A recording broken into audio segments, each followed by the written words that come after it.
E saindo ele para o caminho, veio alguém correndo e ajoelhou-se diante dele e perguntou: Bom mestre, o que devo fazer para herdar a vida eterna? Marcos 10, versículo 17. Qualquer pecado reinante nos torna incapazes de fé e, por consequência, de salvação, do qual temos um exemplo notável na conferência que ocorreu entre Cristo e um jovem governante dos judeus. A história começa com as palavras lindas: quando ele saiu pelo caminho. As palavras dão conta de uma pergunta feita a Cristo. E aqui, primeiro, a hora e o lugar quando e onde esta pergunta foi feita a ele, quando ele saiu para o caminho. No versículo 10, lemos que ele estava em alguma casa particular, onde os fariseus recorreram a ele e disputaram com ele sobre o divórcio. E no versículo 13, eles trouxeram crianças a ele para que ele pudesse abençoá-los. Agora, quando ele defendeu o direito deles e impôs as mãos sobre eles e os abençoou, Mateus nos diz que ele partiu dali e à beira do caminho, enquanto ele estava em sua jornada para algum outro lugar, esse governante vem até ele. Assim, nosso Senhor encontra novas ocasiões para fazer o bem em casa e à beira do caminho. Atos 10 e 38 é dito: ele andou fazendo o bem. A vida de Cristo foi um curso constante de serviço a Deus e generosidade para com os homens. Ele andou e andou fazendo bem. Este é o texto e o lugar, quando e onde. Segundo, a próxima circunstância é a pessoa por quem a pergunta foi feita. O texto diz apenas que veio um correndo para ele. O que este era, descobriremos juntando várias passagens das Escrituras. Primeiro, disse que isto era um homem rico, que ele tinha grandes posses. Terceiro, que era um governante. Lucas 18 e 18. O que significa isso? Possivelmente um dos principais fariseus, pois eram chamados de governantes. Lucas 14, versículo 1. O governante da sinagoga, ou como pensa, um dos magistrados da sua cidade, ou melhor, o chefe da sua família. As famílias honradas entre os judeus tinham seus chefes, a quem chamavam de governantes. Agora, tal governante, um jovem, uma pessoa honrada, um chefe de sua família, que ele vem a Cristo e faz esta pergunta a ele. Terceiro, a maneira de se dirigir a Cristo foi voluntário. Ele veio, diz o texto, isto é, ele veio por sua própria vontade, foi zeloso e sincero, ele veio correndo para ele, foi humilde e ele se ajoelhou diante dele. Além disso, era civilizado e respeitoso, ele o chama de Rabi, ele dá o título de bom mestre. Ele vem com uma espécie de compulsão que mostra sua reverência e respeito a Cristo. Esta foi a maneira de seu discurso. Quarto, a própria pergunta, que é pesada e séria: o que devo fazer para herdar a vida eterna? De todas essas circunstâncias, faça essa observação, que os homens podem ir muito longe no sentido da religião e, no entanto, carecer da verdadeira graça. Eu dou isso com respeito ao contexto. Este jovem é uma instância grávida. Ele foi longe, pois conforme esse texto nos apresenta seu caráter, você encontrará poucos iguais a ele e a maior parte do mundo deixará para trás. Aqui está um jovem, um homem rico, um nobre, que está preocupado com a salvação e parece esquecer-se de si mesmo e de sua dignidade. Ele vem correndo para Cristo, ajoelha-se diante dele e faz uma pergunta séria. Mas ainda assim ele falhou.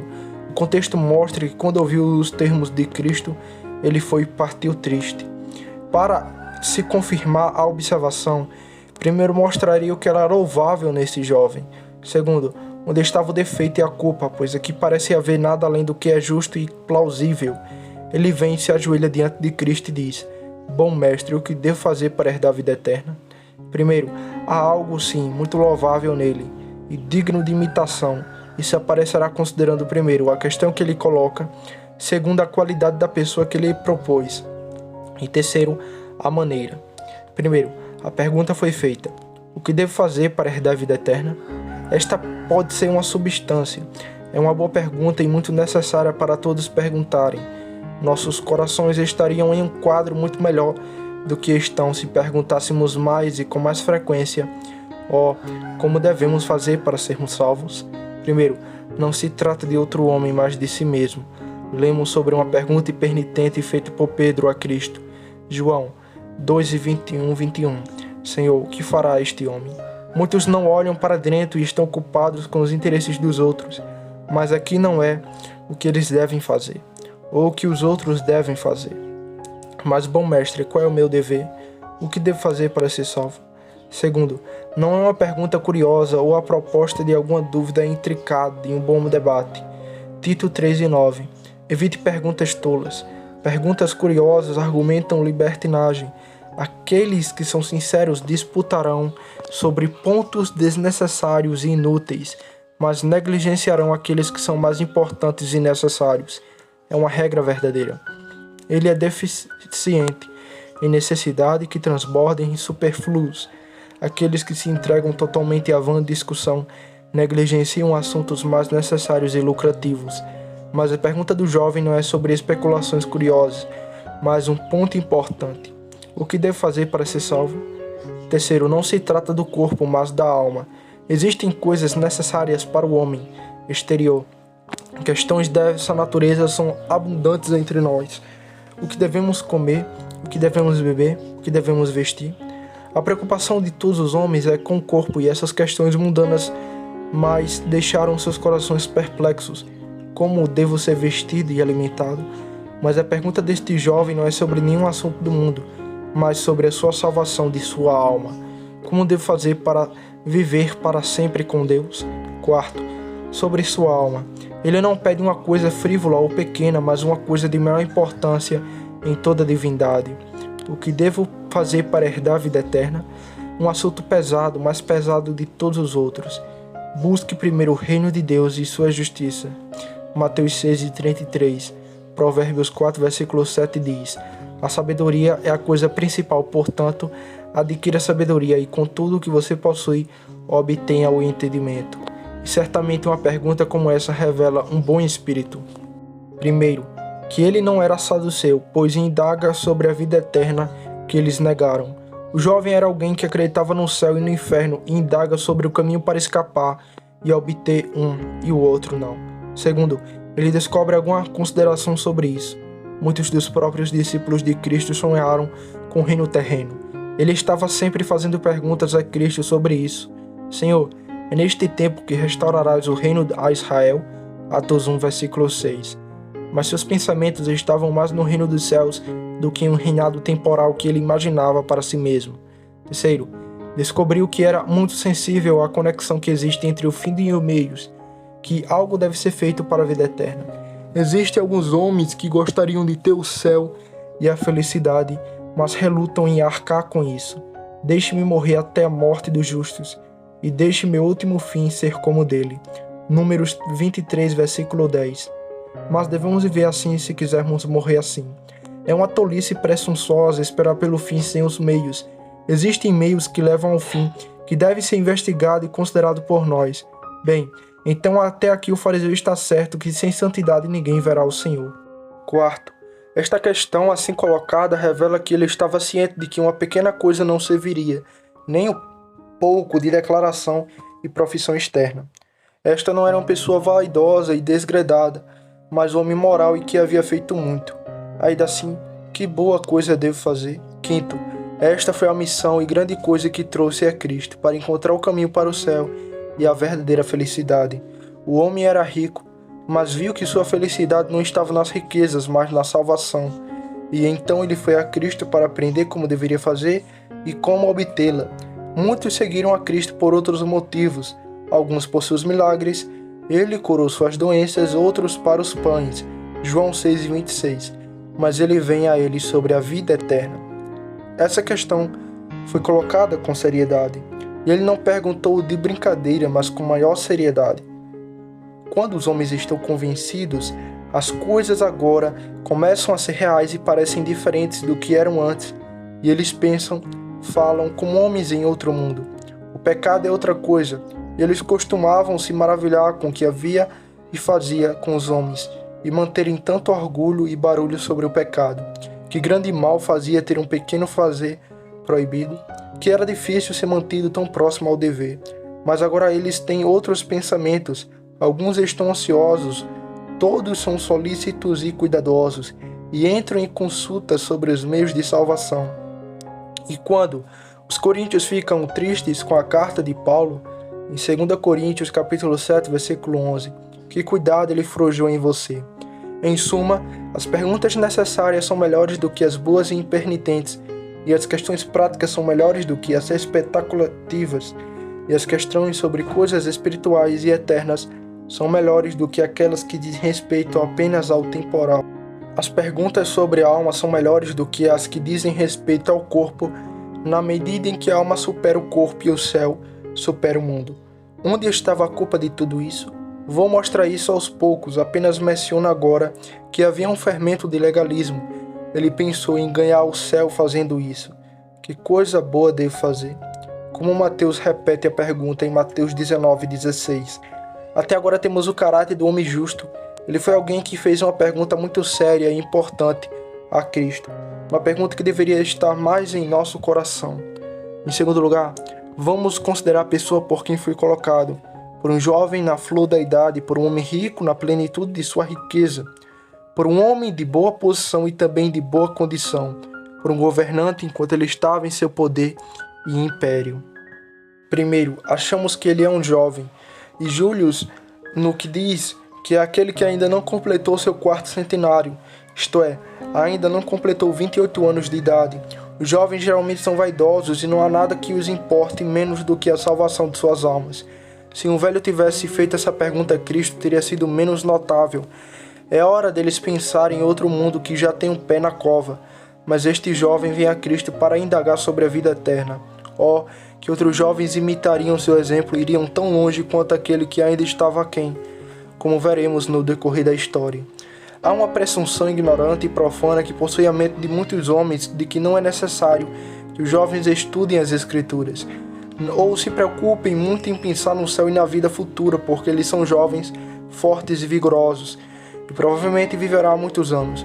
Portanto, eles pensam que é mais apropriado para eles seguir o mundo e se preocupar com as coisas desta vida e deixar os velhos sozinhos para pensar no céu. Mas isso é totalmente contrário à palavra de Deus, que exige que lembrem-se de nosso Senhor nos dias de nossa juventude. Eclesiastes 12, versículo 1. Aquele que deu tudo merece o nosso melhor, que nossos primeiros e floridos anos sejam consagrados a Ele, enquanto os efeitos de sua generosidade criadora são mais sensatos sobre nós. Como purificará o jovem o seu caminho? Salmos 119, versículo 9. O mundo dirá: o que os jovens têm a ver com um trabalho tão sério? Quando a velhice neva sobre suas cabeças e a experiência inteligente de mais anos no mundo nos amadureceu para uma disciplina tão severa, então é hora de pensar em arrependimento, em limpar nossos corações do pecado e providenciar para o nosso último fim e grande conta. Oh não, Deus não exige o direito do jovem que seu coração seja temperado com graça. Na palavra de Deus temos e lemos sobre Josias, um jovem rei, um jovem padre, Daniel, um jovem profeta, e Timóteo, um jovem evangelista. Ó, que os jovens apliquem seus corações à religião e façam progresso nela. Primeiro, considere como é conveniente e razoável que Deus tenha o nosso primeiro e o nosso melhor. A flor e o melhor dos nossos dias se deve a Deus, que é melhor dos seres. E sobre a lei as primícias eram de Deus, os sacrifícios foram todos oferecidos quando jovens em sua força. Se ofereceres uma oferta de cereais da primícia ao Senhor, oferecerás a oferta de cereais das primícias, espigas verdes secas no fogo. Levítico 12:14. Ele não deveria ficar até que estivesse amadurecido. Deus não será mantido fora de sua porção. Quando a inteligência está entropecida, os ouvidos pesados, o corpo fraco, as aflições gastas, isto é um sacrifício adequado para Deus? No que diz respeito à vida eterna que buscamos, devemos começar cedo a estabelecer um fundamento. Se um homem tem um longo caminho a percorrer, é bom levantar-se cedo pela manhã. Muitos partem tarde demais, muitos partem cedo. E para a conveniência disso, os jovens são mais capazes de fazer o serviço de Deus. Eles são mais capazes de se esforçar no serviço de Deus e de trabalhar em sua própria salvação. Eles são os mais aptos em relação à força do corpo e da mente. As faculdades de suas almas são mais vigorosas e os membros de seu corpo são mais ativos. Ele tem raciocínio rápido, muita firmeza de memória e força de afeto. Não é adequado colocar maior carga no cavalo mais fraco. Os ombros fracos dos velhos não são adequados para o fardo da religião. Segundo, considere como é necessário, porque as concupiscências da juventude estão fervendo e precisam da correção de uma disciplina mais severa.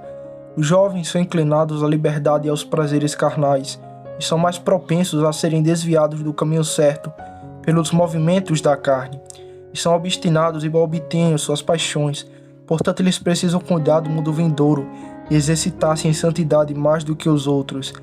Assim como a panela fervente produz mais escória, também os ferozes da juventude, e nos seus fervores, as mais fortes inclinações à impureza e à intemperança. Quem tão ávido em desejos, tão ousado em empreendimentos, tão confiante e presunçoso como eles? Portanto, eles devem ser muito cuidadosos, vigilantes e seriamente religiosos, para que não sejam pegos nas armadilhas do diabo. Lemos sobre concupiscências juvenis, em 2 Timóteo 2:22. Fuja também dos desejos da juventude. Portanto, os jovens precisavam ser temperados com a doutrina das Escrituras. 2 Timóteo 3, versículo 15 diz: E desde a infância sabe as sagradas letras, que podem fazer-te sábio para a salvação pela fé que é em Cristo Jesus. O calor e a violência de suas concupiscências são quebrados com o cuidado do mundo vindouro. Terceiro, considere o lucro disso. Primeiro, o trabalho é mais fácil quanto mais cedo é feito, considerando que quanto mais demora, mais difícil é. O pecado se torna mais forte pelo costume e mais enraizado. Jeremias 13, versículo 27 diz: Vi os teus adultérios e os teus reclinhos, a lascívia das tuas prostituições e as tuas abominações nas colinas e nos campos. Ai de ti, ó Jerusalém! Não queres ser limpo? Quando será isso? Não existe outro tirano no mundo como o pecado. Por cada ato, ele reúne a sua força. Um galho é facilmente curvado, mas quando cresce e se torna uma árvore, não se move. O homem que estava possuído por um demônio desde a infância, quão dificilmente ele foi curado. Marcos 9:21. Quando a doença se torna invertida, os remédios poucos servem. Se você quiser saber o que deve fazer para herdar a vida eterna, aprenda-se com um jovem, e então o caminho do Senhor será forte para você. É bom para um homem suportar o jugo na sua juventude.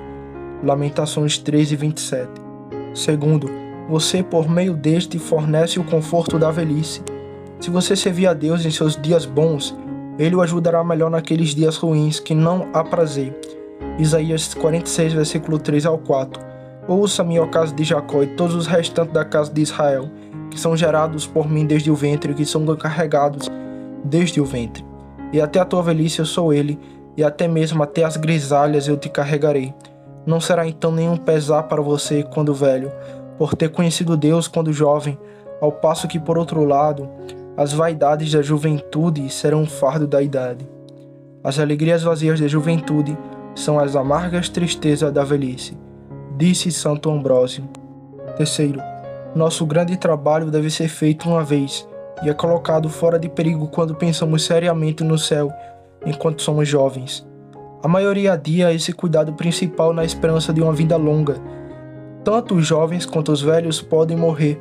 A parte muito menor da humanidade chega à velhice. A vida é muito incerta e um negócio tão pesado como este não deve ser deixado ao acaso. Nadab e Abiú foram levados jovens em seus pecados. Os ursos da floresta devoraram as crianças que zombaram do profeta. Portanto, sendo o perigo tão grande, você deve se certificar de escapar do inferno e de um título para o céu em breve. Quando as crianças chegam ao pleno uso de sua razão, elas ficam em seu próprio fundo, enquanto antes são contadas ao seu pai. E antes, ai deles se Deus os cortar em suas flores, e eles morrerem em seu pecado quando estiverem por conta própria. Tudo isso é dito para mostrar que tanto os mais jovens quanto os mais velhos devem indagar sobre a vida eterna. Segundo, este homem era um homem rico que tinha grandes posses. Os homens ricos geralmente saciam sua razão na sensualidade em todos os tipos de prazeres carnais, mas rejeitam todos os pensamentos da eternidade. Mas este homem, embora tivesse suficiente para viver feliz no mundo, ainda pensa no mundo vindouro. Oh, que todos vocês que são ricos neste mundo façam o mesmo. Normalmente os homens, quando estão bem à vontade, não procuram mais. Esta é uma pergunta raramente levantada por homens deste tipo. O que acha que eles devem fazer para serem salvos? Ele acha que o céu é uma nação adequada para entreter as fantasias dos pobres e aflitos. Um pensamento agradável com o qual o conforto alivia suas tristezas. Mas este homem rico embora tivesse grandes posses, ainda assim tem problemas com sua salvação. É verdade, em geral, que todos os homens poucos serão salvos. Entre os ricos, poucos destes poucos não são chamados muitos sábios segundo a carne, nem muitos poderosos, nem muitos nobres. 1 Coríntios capítulo 1, versículo 26. Normalmente, onde a religião é mais amargamente ridicularizada do que entre os mundanos ricos e fartos, eles enchem seus corações de prazeres e fazem questões de correr de um contentamento carnal para o outro, como se certificasse o tolo dizendo: alma, relaxe, coma, beba e divirta-se. Lucas 12, versículo 19. Todo seu tempo é gasto em esportes, comendo, bebendo, vestindo e despindo. Este é o negócio e o entretenimento de suas vidas. Oh, quando ouviremos uma palavra saborosa dele sobre a eternidade e a vida futura. Mas certamente é seu dever, assim como os dos homens mais pobres, buscar um interesse no céu e no mundo vindouro. Se de fato houver tal coisa como as Escrituras, a razão e a consciência nos dizem que existe. Certamente não ficaremos aqui para sempre, e chegará um tempo em que não estará proveitoso para nós termos vivido mais abundantemente do que os outros, a menos que tenhamos feito provisão para uma vida melhor. Os homens ricos costumam comandar os outros, e devemos comandar aqueles cujo ofício é vir a ele de uma maneira e de um nome maior. E o que fazer? 1 Timóteo capítulo 6, versículo 17 diz: manda aos ricos deste mundo que não sejam altivos, nem confiem na incerteza das riquezas. Encare-os e de que não recusem o evangelho com desdém e pensem em apoiá-lo com sua riqueza e grandeza. Então interpreto confiar em riquezas incertas. Chegará um tempo em que eles entrarão no mesmo nível dos pobres, portanto, que seja seu grande negócio entrar com Deus e ser útil em seus lugares. Semear para o espírito e não para a carne, para que possam ter a certeza de um bom estado no mundo vindouro e se apossar da vida eterna. Este homem rico não estava satisfeito com sua prosperidade. Ele vem com esta pergunta: o que eu devo fazer para herdar a vida eterna? Ele era um governante, não um plebeu vulgar e obscuro, mas um homem de eminência, autoridade e um nobre, para falar na língua inglesa, ou um chefe de sua família. Homens dessa posição geralmente procuram como podem aumentar seu nome e propriedade no mundo pelo favor dos príncipes, com o objetivo de serem construídos a cada dia um andar mais alto com novas adições de honra e título. Este é o seu grande negócio. Poucos entram em seu pensamento que ter seus nomes escritos no livro da vida, ou então abusando de seu poder e grandeza, opondo-se a Cristo, seus interesses, servos e reino. E portanto o salmista diz: sejam sábios agora, ó reis, sejam instruídos, juízes da terra. Salmos 2, versículo 10. A maioria dos homens tropeçou na pedra angular e não recebeu nenhum aviso daqueles que foram quebrados em pedaços diante dele. Ou então, são aqueles que, tendo medo e vergonha de serem considerados entre os seguidores de um Cristo desprezado, como aquele que diminuiria a sua grandeza e o tomaria sem reputação entre os homens de sua posição e qualidade, que eles devem ser notados se favorecem a religião e as coisas de Deus. Alguém dos governantes ou fariseus acreditam nele, isto é, no dialeto judaico, algum dos nobres e chefes, mas este homem, embora um governante, ele vem com seu caso de consciência a Cristo, e ele vem abertamente. O que devo fazer para herdar a vida eterna? Vimos sua resposta, sua pergunta, e a consideramos séria e importante, como a que todos nós devemos fazer, e consideraremos a sua pessoa. Em terceiro lugar, aqui está a maneira de se dirigir a ele, e daí você pode observar primeiro a voluntariedade disso. Ele não veio chamado por outros, mas veio por si mesmo, não movido por aflições ou por qualquer necessidade corporal ou externa, mas veio a Cristo. Muitos dos próprios discípulos e servos de Cristo não vieram assim. Pedro não veio até André o trouxer. Sim, os outros apóstolos foram todos chamados. Aqui lemos sobre nenhum chamado, nenhum convite, mas ele veio por sua própria vontade, e não por impulsão ou insistência de qualquer necessidade corporal. Muitos vieram a Cristo, mas graças às suas calamidades e necessidades que os impeliram, eles eram cegos e coxos, ou possuídos por demônios, ou tinham seus enfermos para curar. Mas este homem vem sem nenhum respeito colateral, nada além do desejo de satisfação de seus grandes escrúpulos. O que devo fazer para obter a vida eterna? Isso o leva a Cristo. Segundo, a seriedade e fervor de sua vinda. Ele veio correndo. Este nobre parecia esquecer ou negligenciar a dignidade de sua condição. Ele não anda em estado, mas quando Cristo saiu da casa onde estava antes, para que não estivesse falta dele, ele correu atrás dele. Isso mostra seu zelo e disposição para se encontrar com Cristo e fazer essas perguntas a ele. Ele tinha um desejo sincero de conversar com Cristo e mesmo assim não se envergonha de correr atrás dele quando Cristo era uma pessoa desprezada. Quando Davi dançou diante da arca e Mical usou mão dele como se argumentasse leviandade, 2 Samuel 6,16, ele disse: se isto for para ser vil, eu serei mais vil. Era vergonhoso naquela época que esse governante vivesse a Cristo, muito mais correr atrás dele. Nicodemos, o homem de sua posição, estava convencido, mas ele não ousou reconhecer publicamente a Cristo, mas veio a ele à noite, pelo menos para ser notado, mas este homem corre atrás dele na estrada e deixa todos os outros aspectos de lado, para que ele possa buscar uma pomada para a ferida que corre sobre ele. Tão grande e sincero era o seu desejo de ter sua consciência satisfeita. O que devo fazer para herdar a vida eterna? Terceiro, considere sua humildade e reverência a Cristo. Ele se ajoelhou diante dele em sinal de honra civil e reverência a ele, como eminente profeta e professor. Ele não foi persuadido, como nós que professamos ser cristãos, da divindade de Cristo. Apenas ele o tornou por algum grande profeta a um homem de Deus. Portanto, ele vem e apresenta sua petição ajoelhando-se. Alguém poderia pensar que todo esse respeito e significado justo podem ser incertos de qualquer falha, e que ele tem um coração muito bom, um homem que deveria vir, correr, ajoelhar-se diante de Cristo e implorar-lhe que respondesse essa pergunta. Quarto, a sua compulsão que diz: bom mestre. Ele não veio traiçoeiramente para prender a Cristo como advogado que fez a mesma pergunta, mas não com a mesma intenção. Eis que um certo advogado se levantou e o tentou dizendo: mestre, o que devo fazer para herdar a vida eterna? Lucas 10:25. Este homem não veio para tentar a Cristo, mas para aprender dele, com uma boa intenção e propósito, e com a mente e afeto em algum grau sincero. O homem tem algumas boas qualidades, pois é dito: Jesus o amava. Ele tem a sinceridade moral, pois não dissimulava, mas ele não veio com uma sinceridade sobrenatural, pois havia uma reserva em seu coração, como aparece na sequência. Sua resolução de seguir a Cristo não era absoluta, embora eu estimasse e lhe fizesse ofertas justas. Vimos a primeira parte, a saber, o que era louvável. Um jovem, um rico nobre, um rico muito bem, ele vem com tanta seriedade, com tal pergunta a Cristo, com o tal desejo de ser satisfeito, com uma intenção totalmente sincera. Mas onde estava seu defeito?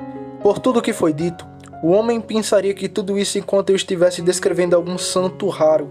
Tal é o seu zelo e fraqueza pelo conhecimento espiritual e celestial, e tal é a nossa frieza e descuido com as preocupações eternas que devemos pensar facilmente, e certamente isso é suficiente, e admirar que Deus exija algo mais e vá além deste homem. Primeiro, sua culpa foi que ele perguntou no sentido do fariseu que coisa boa ele deveria fazer. Isso aparecerá pela resposta de Cristo no decorrer da história. Se a pergunta fosse apenas: por que meios devo ser salvo? Ou qual é o caminho para o céu? Cristo teria respondido a ele como os apóstolos fizeram em um caso semelhante em Atos 16, versículo 31. Crê no Senhor Jesus Cristo e você será salvo. Se a pergunta tivesse sido feita a ele com o coração partido e por alguém que era sensível à sua miséria e incapacidade, e vivesse a Cristo e dissesse: o que devo fazer? Ele o teria ensinado. Agora o erro do fariseu foi duplo.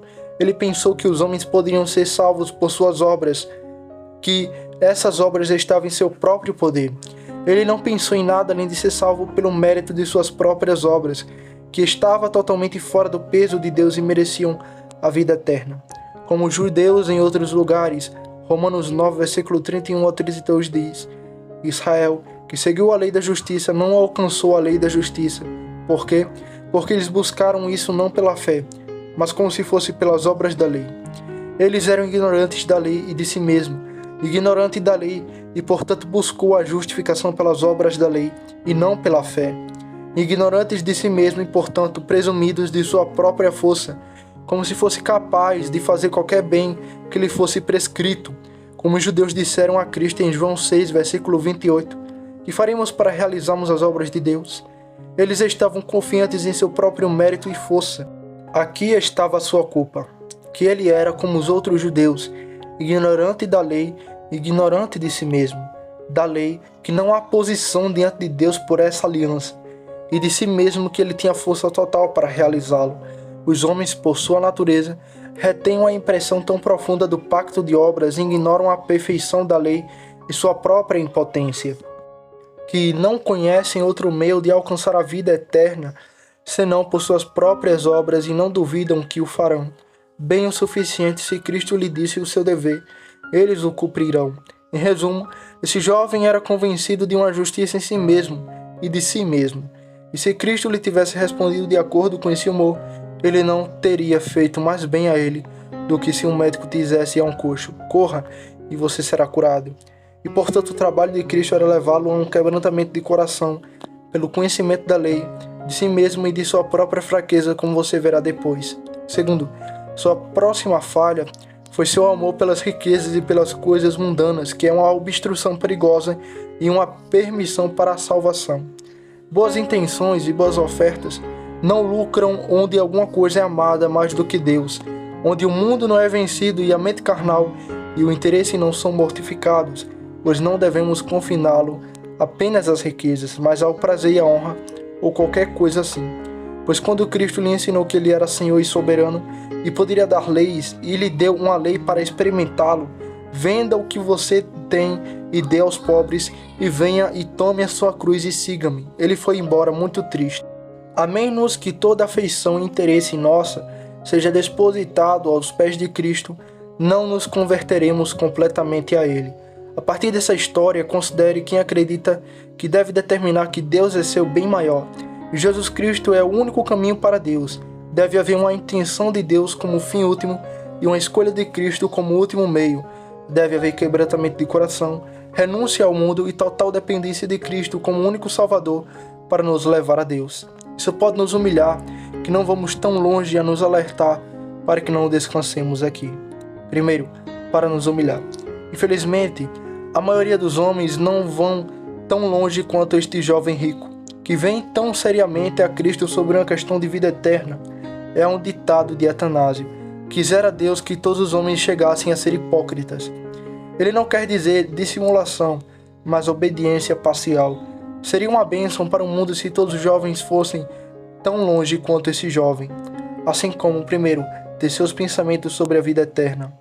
A maior parte do mundo nunca considera de onde eles são, nem para onde vão, nem o que será deles por toda a eternidade. Ocupamos nossos pensamentos com nossos interesses temporais e nos preocupamos em como podemos viver no mundo e nos manter nele, mas nunca nos preocupamos em como viveremos para sempre. Se você for de casa em casa, achará muito rara esta pergunta: o que devo fazer para obter a vida eterna? Vá para cima e para baixo entre as pessoas em todos os lugares, e você não encontrará tal linguagem como esta. Vá para jovens e velhos, pobres e ricos, grandes e pequenos. Temos muitos pensamentos em nós sobre como dispor de nossos assuntos atuais, mas poucos pensam no mundo vindouro. Devem os pensamentos de um homem se concentrar em mobiliar sua pousada, onde ele permanece apenas uma noite, e negligenciar sua casa? Assim, nos ocupamos com os assuntos desta vida quando amanhã devemos partir. E não nos importamos com o mundo vindouro, onde devemos permanecer para sempre. Nem uma vez por ano tal pensamento passa por nossas mentes. Nunca perguntamos ou falamos a nós mesmos sobre isso. Nem permitiremos que alguém ou alguém o faça. Tão longe estamos de ser diligentes e sinceros para resolvê-lo. Esta é a menor parte de nosso cuidado. Segundo, para ser sensato, não é pouca coisa ter interesse no mundo vindouro. A maioria dos homens pensam que se sairá bem o suficiente para o céu. Uma pequena questão servirá para isso, e não há necessidade de tanta solicitude sobre isso. Este era um homem moral, não uma pessoa desbochada, mas ele está perturbado e faz perguntas sobre a vida eterna. Muitos pensam que de um ditado leve, Deus tem misericórdia de mim, ou um pouco de confiança excessiva na misericórdia de Deus, servirá para a mudança. Terceiro, ter o senso de escolher os meios adequados. Ele havia ouvido os fariseus por muito tempo, mas não estava satisfeito. Sua doutrina era fria, sem nenhum espírito e vida, e seu zelo era todo externo e exercício corporal, que era de pouco proveito. A vida eterna era algo falado com parcimônia por ele, mas ainda abundantemente por Cristo. Portanto, ele não vai aos escribas, fariseus e os principais sacerdotes que se arrogam o conhecimento dos mistérios. Muitos amontoam professores para satisfazer suas próprias concupiscências. Quarto, estar tão preocupado a ponto de ser sincero nos meios. Este homem correu atrás de Cristo quando sentiu sua falta em casa. E ele não virão às congregações dos fiéis, onde esta grande questão é discutida. O que eles farão para herdar a vida eterna? Estejais mais prontos para ouvir do que para dar o sacrifício de tolos. Eclesiastes 5, versículo 1.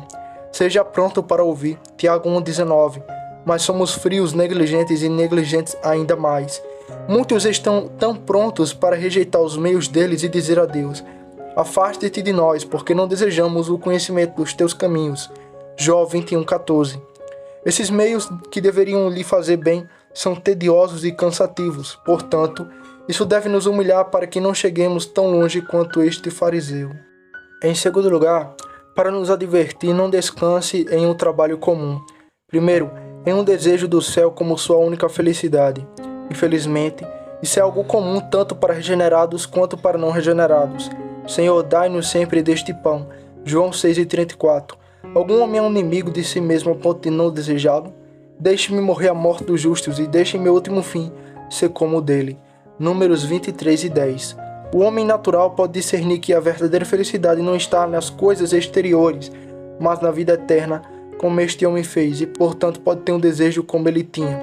Segundo, não descanse apenas em um desejo que nos leve ao uso de algum meio, a menos que nos leve a uma perfeita resignação a Deus. Este homem tinha uma boa mente para o céu. Ele barateria, mas não estaria disposto a pagar o preço. Muitos têm bons desejos e intenções, mas não venderão tudo pela pérola de bom preço. Eles não aceitarão o temor de Deus e os termos que Deus propõe a ele, a saber, colocar toda a afeição e luxúria aos pés de Cristo e resignar-se totalmente a serem guiados por ele em seu próprio caminho para a felicidade. E assim, eles podem ir para o inferno apesar de todos os seus desejos. Terceiro, se não quisermos descansar em um trabalho comum, devemos cuidar de duas coisas, que são opostas ao duplo defeito desse jovem: quebrantamento de coração e resignação ilimitada de nós mesmos à vontade de Deus. Tragam-se a isso e a coisa está feita. Primeiro, quebra de coração. Este jovem tem uma grande opinião e persuasão de sua própria justiça. Sendo cheio de sua própria justiça, ele veio para ser aprovado por Cristo, ao invés de ser dirigido. Aqui estava sua grande falha. Ele indaga o caminho para o céu, mas ainda acredita que já está no caminho.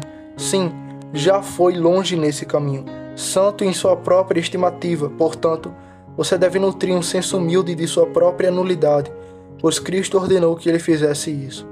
Segundo, renúncia de si mesmo à vontade de Deus. Tenha muito cuidado com amor às riquezas ou qualquer afeição carnal. Se você se casar com qualquer coisa temporal, isso será sua ruína e destruirá toda a religião e fará com que você vá embora triste depois de muitas ofertas justas e muito bom significado.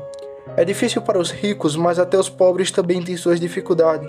Tanto aquele que passa fome, quanto aquele que se farta tem sua dificuldade no caminho para o céu. Todo homem tem uma parte sensível da alma, alguma afeição carnal que lhe permite, reserva e detesta que seja tocada. Portanto, até que já haja uma resignação ilimitada e nos joguemos totalmente aos pés de Cristo, é impossível que cheguemos ao reino dos céus. A alma nunca está bem com Deus enquanto estamos resgatados e nos esquivamos de Deus. Não, entregue-se a Ele sem reserva, para serem guiados e ordenados por Ele, a sua vontade e prazer. Senhor, o que queres que eu faça? Atos 9, versículo 6. Aqueles que são sinceros não dispensam a si mesmos em nada e dizem: até aqui eles irão, e o Senhor seja misericordioso comigo mesmo. Mas eles absolutamente seguem a Cristo. Veja Lucas 9:59 até o fim. Herodes fez muitas coisas. Este jovem tem uma ousadia e um desejo urgente. Assim é com muitos. O céu deve cair em nosso colo, ou não o teremos. Se nos dá trabalho ou custo, é uma barganha muito cara para lidarmos com ela. nós rejeitamos os termos de Deus como problemáticos e nos afastamos. Não, nós devemos ficar felizes em aceitar a misericórdia em qualquer termo e tomar o céu pelo preço de Deus. Primeiro, esta resolução ilimitada deve ser tomada com seriedade. Lucas 14, versículo 26. Se alguém vier a mim e não aborrecer seu pai, a sua mãe e a mulher e seus filhos, seus irmãos e suas irmãs, sim, e até sua própria vida, não pode ser meu discípulo. O reino dos céus é semelhante a um comerciante que procurava boas pérolas, encontrando uma pérola de grande valor, vendeu tudo o que tinha e comprou. Mateus capítulo 13, versículo 45 ao 46. Segundo, deve ser fielmente executado. Você deve não apenas renunciar, mas vencer quando se trata de provação, subjugar suas concupiscências, correr todos os riscos por Cristo, frustrar afeições, pequenas desgraças, apelidos e escárnios, e colocar tudo ou melhor, a própria vida aos pés de Cristo.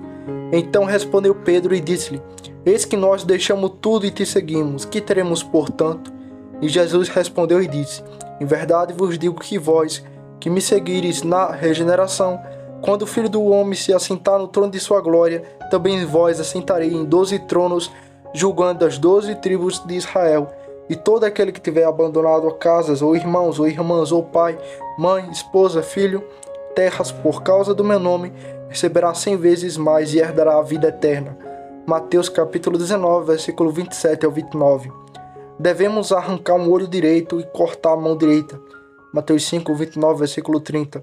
Muitos cumprirão os deveres que não contrairão nenhuma tendência forte de suas concupiscências. Perdoarão alguns pecados que não estão tão arraigados em sua natureza, nem se fortaleceram pelo costume, nem são provocados por qualquer tentação forçada, mas falham em outras coisas de maior importância, ou mais próximas delas. Há 4 pontos de grande peso e importância que devem ser sempre lembrados por aqueles que fariam suas qualificações evangélicas ou nova aliança de sinceridade. Primeiro, que qualquer mau hábito permitido da alma ou pecado reinante é inconsistente com a fé, que opera por amor ou apenas nos torna capazes dos grandes privilégios do Evangelho.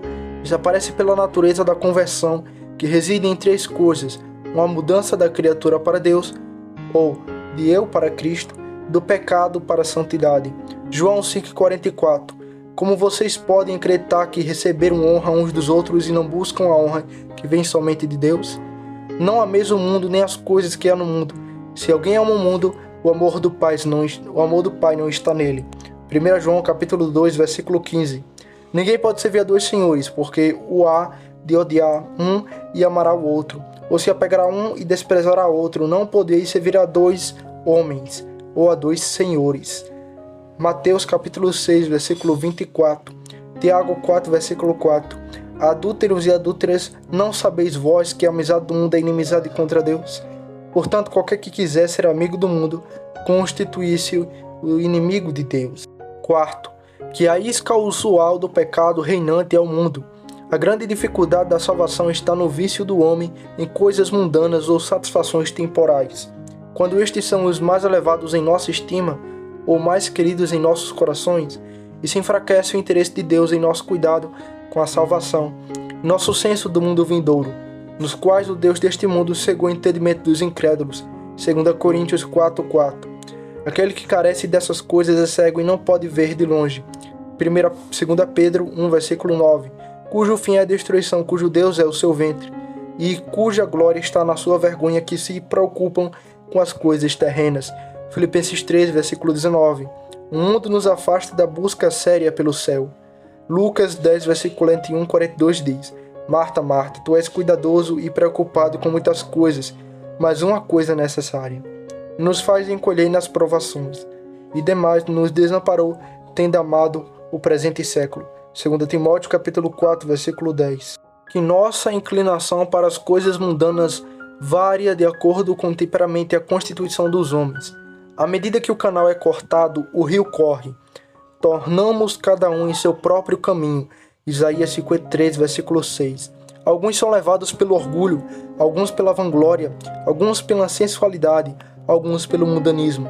A retidão e a sinceridade residem em observar a parte eterna da alma e nos preservar daquele pecado que é mais natural para nós. Eu também fui reto diante dele e me guardei da minha iniquidade. Salmo 18, verso 23. Que muitas vezes, quando as pretensões são justas, há uma reserva secreta em nossos corações. O diabo procura enganar os homens com uma mudança superficial e meia reforma, e os leva a assumir a profissão de religião e ainda assim garantir seus interesses carnais e mundanos. A fraude mais perigosa de nossa alma é dividi-la pela metade entre Deus e Mamon. E ninguém pode servir a dois senhores. Mateus 6:24. Pois ou ele odiará um e amará outro, ou então se apegará a um e desprezará outro. Não podeis servir a Deus e a Maçom. Quando não estamos tão mortificados a ponto de nos sujeitarmos inteiramente à direção que Cristo deu na esperança da vida eterna, ou da felicidade do mundo vindouro, e nos separarmos de todas as coisas do mundo, quando for necessário fazê-lo, ou então devemos nos separar dessa salvação. Muitos pensam que não são mundanos porque têm algum pensamento sobre o céu, e fazem algo por ele ao buscá-lo, mas o negócio é se você o busca em primeiro lugar e faz dele o seu principal objetivo e escopo, ao qual todas as outras coisas estão subordinadas e referidas. Se você pode abandonar tudo em vez de perder o céu. Jesus Cristo, embora valorizasse os bons começos e não desencorajasse ninguém, ainda assim não admite ninguém aos privilégios da graça que estão apenas meio convertidos, cujos corações estão em aliança secreta com o mundo, embora pareçam afetados pelas ofertas da vida eterna.